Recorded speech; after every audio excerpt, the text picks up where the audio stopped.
So I haven't done many team previews this offseason, but I figure we can do a few before the year begins. And let's start with my, favorite team out west, the Portland Trail Blazers. So as the title suggests, I legit believe the Blazers can be the second best team in the West this season. I'm not saying they definitely will be, but I think they've got a real shot when I look at the steadiness of this team, assuming they don't have injuries, and then I compare that to some other teams besides the Lakers in the Western Conference. Now, I am going to focus on the Blazers a bit, but to give you like a short version of comparing them to some of the Western Conference teams, before I go deeper into it later on. In the case of the Clippers, I think the Blazers could have way better chemistry and would have less of a chance to unravel if they start to face some adversity. We saw the Denver series. We all talked about it. We were all there for it. In the case of the Blazers and the Clippers, funny enough, if you go back the last two seasons. In the case of Dallas, Luka's great, but Porzingis' health freaks me out. Denver is really good, but I don't think they're clearly above Portland, especially if I think of them facing each other in a playoff series and Dame is going at Jokic and pick and rolls. Now, the obvious counter to that is, well, they can just trap and, okay, yeah, we'll see how the Blazers deal with it. I think they've gotten better at that over time, unless they're facing the Warriors, apparently. Speaking of the Warriors, they're trending in the wrong direction. It's unfortunate because of injuries, but it is the reality of that team. And there's the Jazz and there's the Suns as well, and I'll talk about them a little later. But for Portland and just what they look like as a team, number one, I do think Dame is a real MVP candidate this season. I had him, I think, number 2 in my MVP prediction thing when I did that video, and for that to ring true, the Blazers would have to be one of the better teams in the league. And I'm going to assume that Dame's stat line is going to be pretty consistent with what it's been. 30 points a game, whole bunch of threes off the pick and roll, Nurkic being one of the best screen setters in the league. Dame and Nurkic together, their minutes have been really good since they acquired Nurk, if that was proper English. And I assume that a lot of that is going to hold up.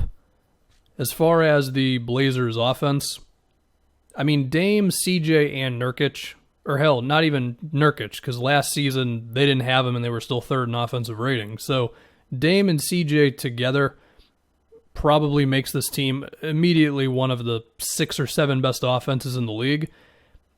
And then when you incorporate, the Nurkic screen setting and the amount of floor spacing this team suddenly has now with Covington, and Zach Collins is hurt, so we're going to see with him. But Gary Trent was awesome in the bubble. Rodney Hood can make an open shot. I think regular season at least, Cantor can boost their offense and some backup center minutes. He also might get torched in the pick and roll, as we know. I also want to mention Melo still here, and we'll see with Melo. I think he's going to be a little more of a spot-up guy this season compared to the sometimes post-up, sometimes ISO guy he's been with the Blazers. Although we'll probably still see a few of those, but he shot 4 threes a game in the bubble for them in 35 minutes a game. Maybe it would go up a little bit more. Melo has always been a little resistant to just being that stretch guy. Granted, he embraced it a little more in OKC. He attempted about 6 threes a game there, and Houston similar before they dumped him. So we'll see how many threes he's attempting and all that, but my guess is it'll probably be a little more. Nurkic's playmaking is probably going to play a part in this team's offense as well. There's just a lot of stuff to like. There's a lot of stuff they can do. They can go to Covington at power forward, which this is probably going to be the lineup early on since they don't have Zach Collins right now. You go Covington at the 4, you put Gary Trent or Rodney Hood or Melo out there for some extra shooting. There is Derek Jones Jr. as well, who could play a real role for them as a defender and an athlete. My fear with him is that I don't know if they're going to be able to play him when teams are double-teaming Dame in the playoffs. But yeah, I think this team projects to being one of the best offenses in the league, as they were last year with injury troubles. And I think Dame does have a real shot at the MVP. Now, if we talk about the defense, so maybe we just forget about this, but the Blazers have been one of the better teams the past couple seasons at playing above their personnel defensively. Not so much this last year because they had so many injuries, but in 2019, they were 16th in defensive rating in the regular season, and then they got to the conference finals with Cantor as their starting 5, and we all thought that was going to be a disaster. And then in 2018, they were 8th in defensive rating, and then they got swept by the Pelicans because they were way too stubborn with just running the same play over and over again. And also Anthony Davis was amazing. So there's a way that I just talked myself out of everything I just said. But I do really believe that through their conservative defense, which is often backing up and standing in front of the rim and egging teams on to take mid-range jumpers, they can do a pretty good job of having a team that looks like it should be like 19th in defense and somehow being 11th in defense. And now they've got Covington, who at times has been kind of transformative for teams defensively. We saw that in Minnesota. With Houston, there were times, but he was also asked to do so much in defending around the basket, whereas with the Blazers, he's probably going to be more of a typical power forward. And yeah, he's not the best on-ball defender in the league, but his team defense is very good. And I just think between him and Nurkic, who sometimes doesn't look the best defending in space, but the Blazers, for the most part, outside of the bubble, have been better defensively since they got him. I feel like this team could be one of the better defensive teams in the league, and when you combine that with being a great offense, there you go.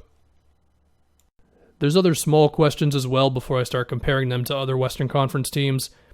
Will they stagger Dame and CJ's minutes, or will they just play them together? That's always been a bit of a conversation every year. Sometimes the minutes become kind of drastic between what they do with all that stuff. There's also Zach Collins' health, of course, as I mentioned. Will CJ have any big improvements anywhere? I mean, he did take a step up as a playmaker this previous season, and it was always a little weird how low his assists would be, given how good of a ball handler he is. Not that he's the quickest guy in the league, but he's really savvy moving off of screens, and he's one of the better shooters in the league too, so you'd think that would cause defenses to scramble, and he could take advantage of that and get it out to open guys and stuff. Part of this is also because Dame has the ball all the time for this team, which is fine because it's resulted in very efficient offense, but maybe CJ could give us a little bit more as a passer. The only other question to me is Anthony Simons, who seems to be this team's backup point guard. They were really bigging him up as a guy who could be awesome, and so far he's been not that good. His efficiency has been kind of awful through 2 years in the league, and this guy who you think can be a shot creator, break defenders down off the dribble, make threes, it's not here right now. And you could argue, for the sake of this season, it would have been better for the Blazers to just sign some solid backup point guard who might not project as good as Simons long term, but is better in the moment. And another thing with that is the Blazers don't really have a whole lot of ways to get better this year because of the trade that they acquired Covington, which was a good move, but the protections on the second pick they gave Houston stretch out for the next 7 years. So they can't trade any of their future picks this season. Unless some teams want a 2022 or 26 second rounder, which I imagine they don't. So then it becomes, well, would they be willing to move, let's say, Collins, basically? I mean, Rodney Hood could be a tradable contract. I don't know if there's much out there if you're not willing to move picks, but if there's any type of weakness on this team, granted, they've got a lot of wings, they got a lot of versatility, but if there's something, there could be a move, but it's tougher to see without those picks. Anyway, if I can now continue on what I said way earlier when doing the short little things about how I think they could be better than some other teams, there's always going to be injury concerns with the Clippers. We've seen it with Kawhi and PG too often at this point to not be skeptical of that. The other thing too is, while we can be optimistic about the Clippers in terms of new coach and in turn probably new coaching staff, I haven't looked at all the people who are gone and came back and all that, but you would think that that could be a change for the chemistry and all that, but it might not be. And with how that team collapsed against Denver, it's just that type of thing where if the Clippers aren't great when the season begins, or maybe 20 games into the season, they have a little bit of a skid, as every team does. The Lakers are going to have some random 3-game losing streak this season, even if we think they're the best team. And it's just how are the Clippers going to handle that sort of thing? Because we saw what happened against Denver, of course. And this Blazers team has proven that they can handle that type of thing. I mean, the way that they got swept by the Pelicans and then came back the next year and got to the conference finals, and then they got trounced by the Warriors, I understand. But that round 2 win against Denver was very impressive. They won a Game 7 on the road. That has happened, 30 times in the history of the NBA? Now, if you want to go into the strict basketball X's and O's stuff, you can say, well, look, you can put Kawhi or PG on Dame, you can put Patrick Beverley on Dame, that would probably be the natural matchup. I get all that.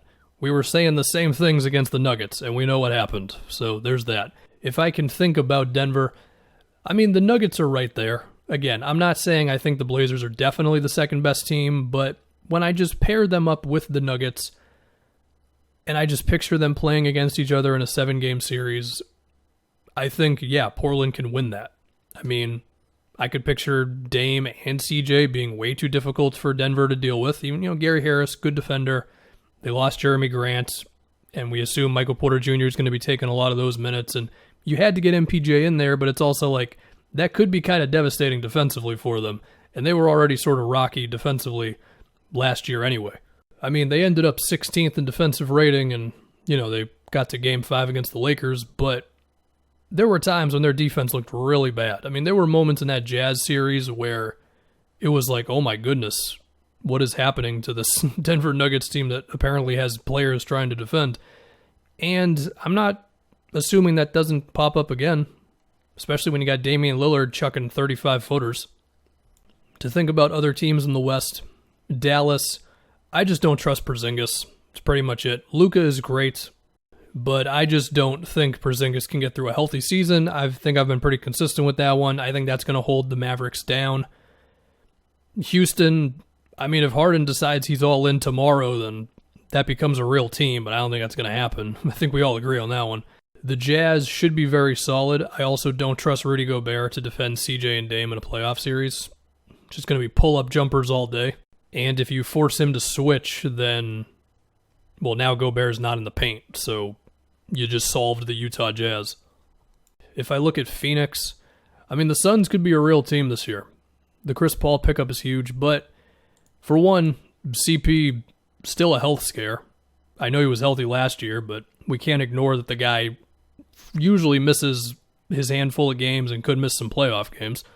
And while CP and Dame are really good, I just think the rest of the roster is not as solid as what Portland has. I mean, you look at DeAndre Ayton, who I've been not singing the praises of, but I think I've been fair enough. Yeah, he's got talent. He also shoots 2 free throws a game. And I'm still concerned with his defense. He has gotten better, there's no doubt.